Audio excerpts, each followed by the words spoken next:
Samahan mo ako sa isang masayang camping na good for family or friends or even for a group camping. Tara at panoorin mo kami sa aming masayang kwento na maaaring bago sa inyong panlasa na mapapanood sa aking camping stories.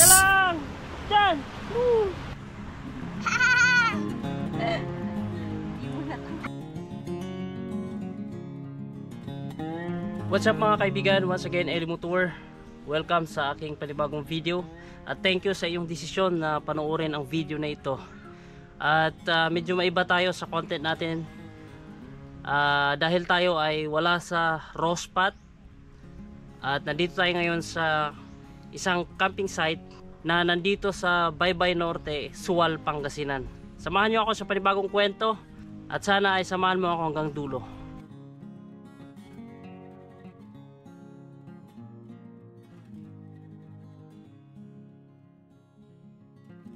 Huwag kayong mag-alala mga kaibigan dahil ibibigay ko lahat ng detalye sa location natin ngayon. Maging ang exact coordinate nito para puntahan nyo na lang kung gusto nyo pumunta. At hiling ko lang din, no? Ang ating content man ay hindi magiging raw camping. Ay samahan nyo pa rin ako mga kaibigan. Maging sa mga backdoor na ruta natin. Minsan gagawin natin yon ay panoorin nyo pa rin po sana ako mga kaibigan. At para medyo hindi kayo mananawa sa ating gagawing mga content dito sa ating YouTube channel. Dahil mahirap naman kapag pagsawaan tayo dahil pare-parehas lang. At yung bang tipong kaya mo nang i-summarize yung mga ginagawa ko bilang isang YouTuber or content creator. So ayoko nang ganon. Magiging diverse tayo mga kaibigan para hindi boring. Meron tayong mga boring na content, meron din tayong exciting na content, meron tayong extreme na content, meron tayong chill na content. Ganun ang mangyayari niyan. At salamat sa iyong suporta at pinapanood mo ako.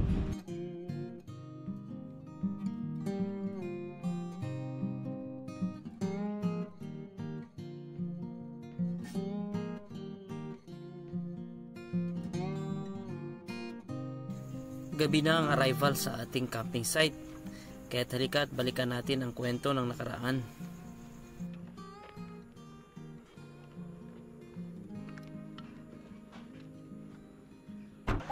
Ayan mga kaibigan, good evening. At bukas makikita nyo kung anong itsura ng napagpwestuhan natin ngayon.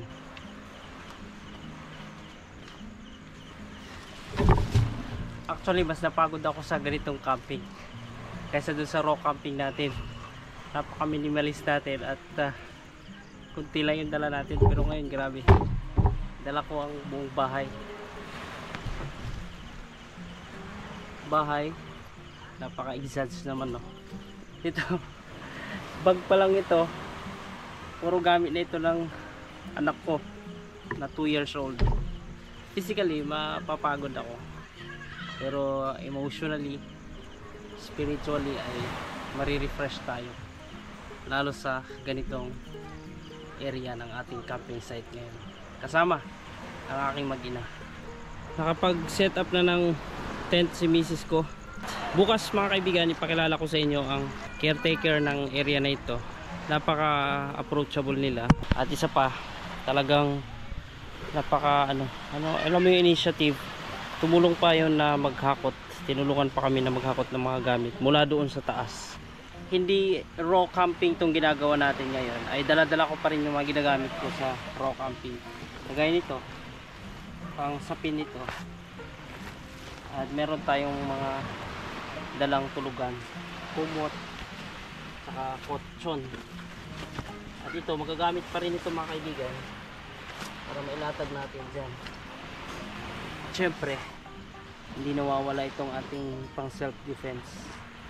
Wow, so, itak natin. Ayan siya. Siyempre sa labas lang ito.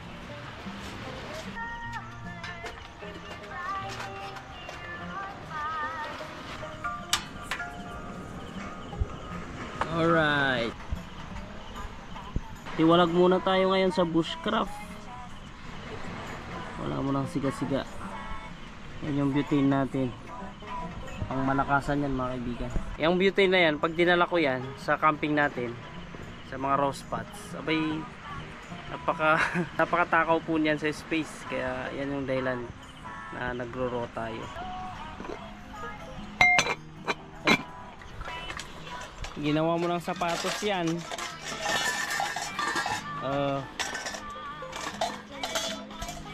Hindi mo El dyan.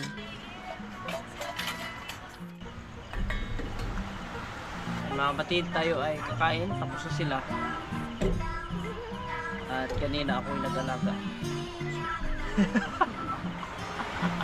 Tinatawanan ako.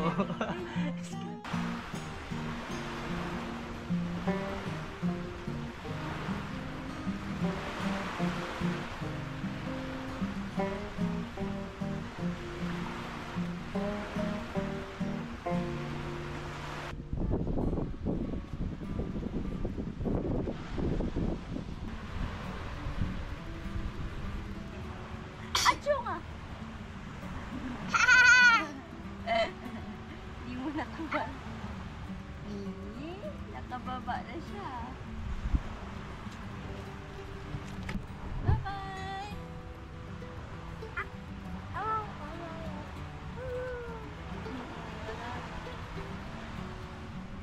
Saan ka pupunta?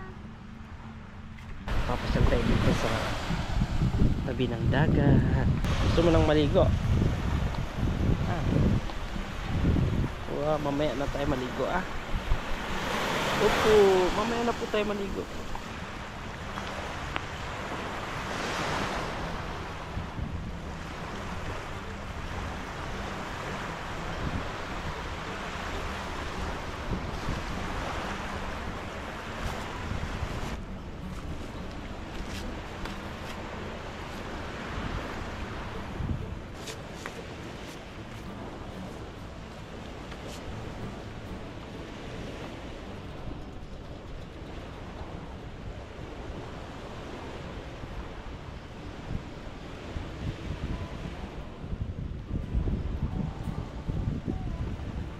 Good morning mga kaibigan. Mula dito sa Sual, Baybay Norte. Anong pangalan ng resort na ito? Masaya. Masaya?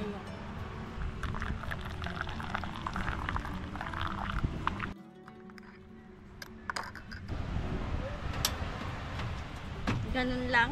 Oo. Tingnan natin.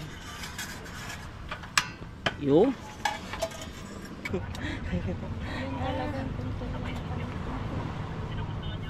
okay dyan.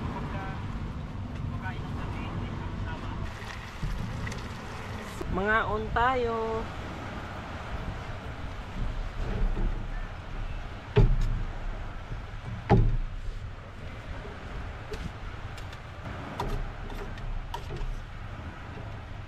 Ito yung ulam natin. Ayan. Corned beef. Simple lang. Tapos maghihintay kami ng, meron daw ditong pupunta alas 7. Pero alas 8 na, wala pa lang. Sariwang isda. Tingnan natin kung makabili tayo.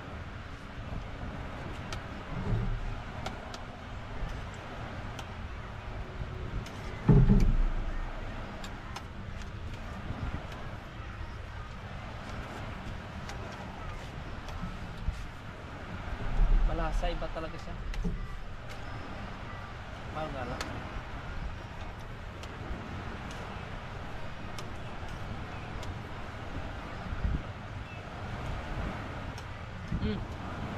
Bakit? Parang lonely ka na rin dyan. Ay! Pinagis na yung kamatis. Ang mahal ng kamatis. Yung isdang malaga sana, no? Ihawin. Sarap nun.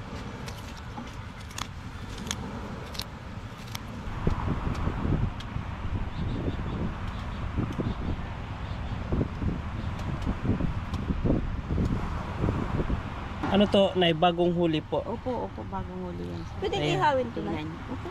450 na lahat to. Ilang piraso to? 4, 6. 18 para 10. Siya nga pala mga kaibigan, si Nay Virgie. Tama po. Siya ang siya ang may-ari po dito, Nay? O Pamangkin ko po. pamangkin niya yung may-ari mga kaibigan. Kapag gusto niyo pumunta dito mga kaibigan at gusto niyo makontak, ilagay ko na lang yung cellphone number ni Ate Virgie dito sa video, dyan sa baba. Para kung magustuhan nyo rito, ay pwede kayong pumunta rito. Napaka-accommodating po nila at maalaga sa mga customer. As kompleto naman tayo dito. May kuryente, may CR. Tapos, nag-accommodate sila ng mga nagka-camping. Tulad ng ginawa namin, camping tayo dito.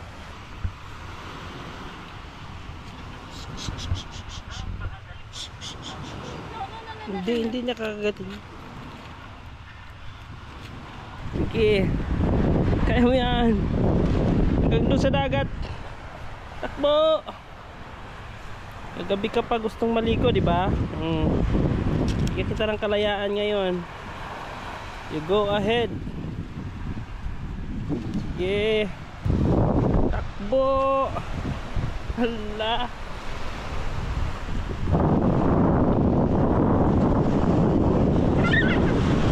Ugoy, tungtuwa.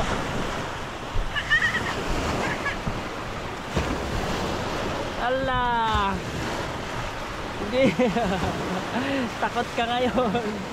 Ano, gusto maligo?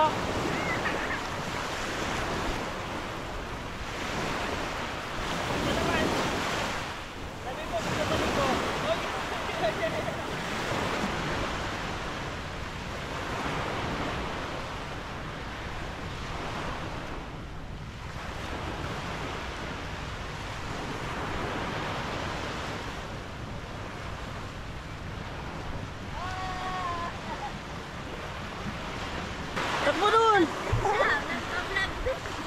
Nag-vlog ka? Tara! Dito!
Pancake mga kapatid, at siya lang ang gumagawa niyan.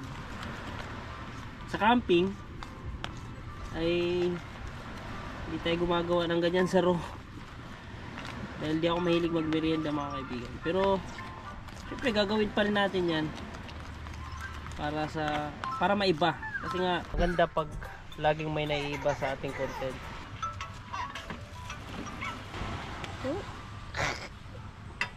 Sunog na. Mag-iihaw tayo ng isdang tikol. Sabi nung nabilhan namin, tikol daw pangalan nito. Local name, tikol. Parang may dilaw-dilaw siya.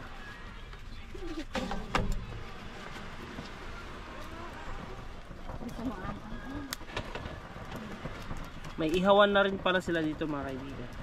Basta ang dadalhin nyo na lang kung gusto nyo mag-tent, dala kayo ng tent. Kung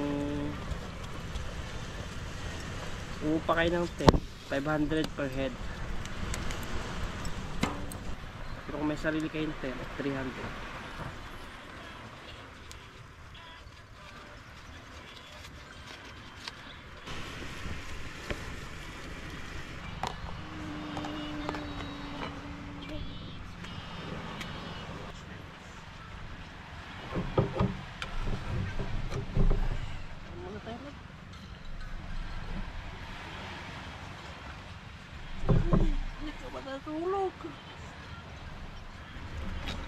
Kain tayo mga kaibigan. Tamang ihaw lang tapos kamatis with tuyo. Wala nga lang anghang.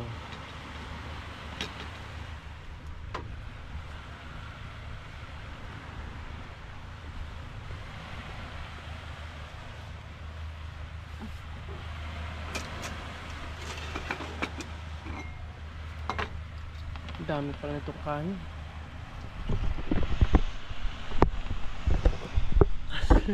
Sigurado. Muna kang mag-vlog.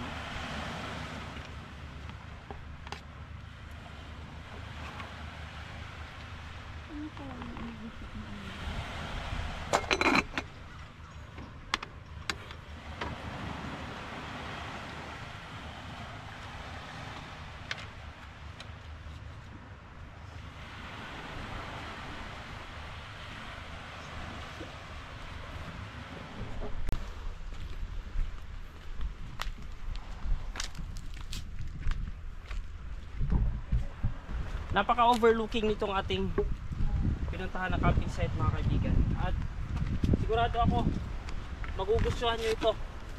Kaya kung gusto nyo pumunta rito, napakamura lang per head. Kung may dala kayong tent, 300 per head. So subjective yun mga kaibigan, na pwedeng magbago yun. Depende siguro sa panahon.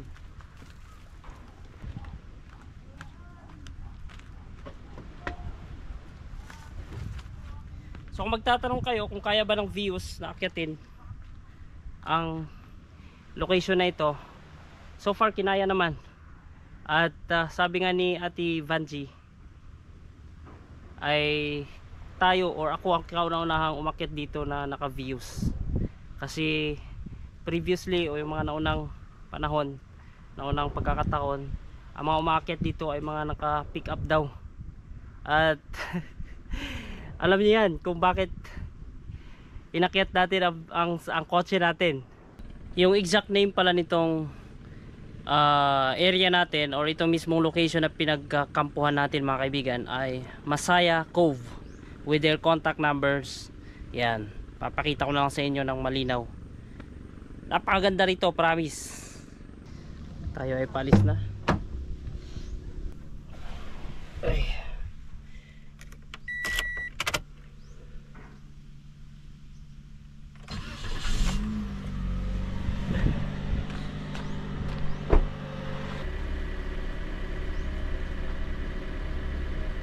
Siya nga pala mga kaibigan, no, kapag nandito kayo, dapat willing kayo na mag-hike dyan.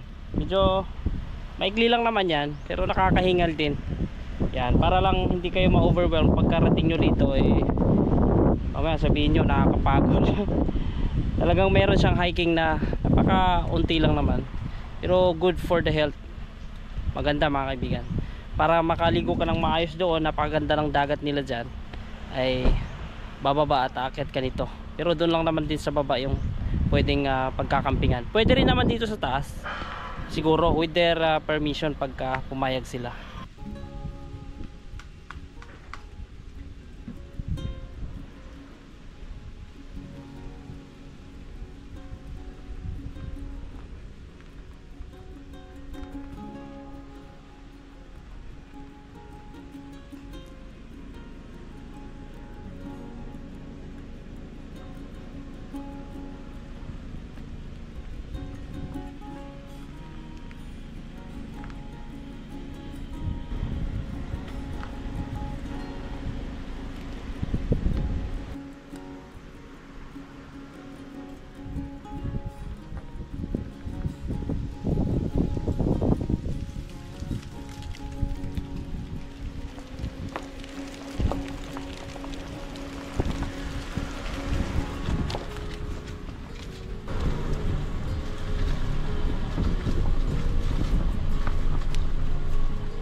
Dahan-dahan lang kapag ka ganitong mababa ang sasakyan na dala, talagang pipili-pili ka ng daan.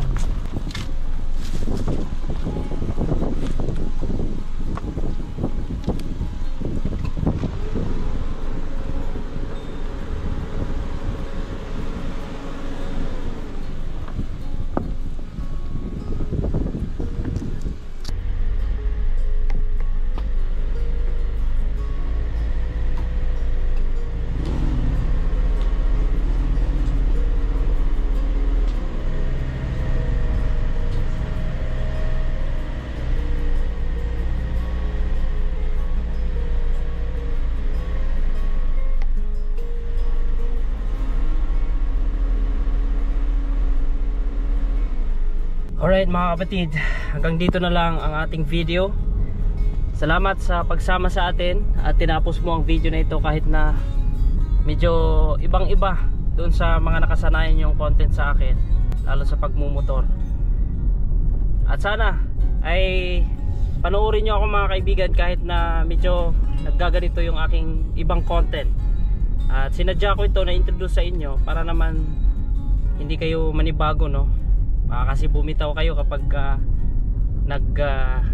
nagko-content ako ng ganito, naka 4 wheels. Actually dati ko naman ang ginagawa ito, kaso nag-focus lang ako sa pagmumotor at medyo nagpa-private ako ng mga dati kong video na naka 4 wheels kasi hindi ganong tinatangkilik. Pero kung solid ka talaga ay at least ngayon medyo may mga alam na ako ng mga solid na nanonood sa atin, kaya binabalik ko siya ulit mga kaibigan. Hanggang sa susunod na video sa adventure natin, ang ating Raw Moto Camping, huwag kayong mag-alala, hindi tayo mawawala dyan. Abangan nyo, baka sakaling matuloy na makasama ako kila Direk Aurora tayo. Kita-kits sa susunod na upload mga kaibigan. Bye bye for now, see you on my next video.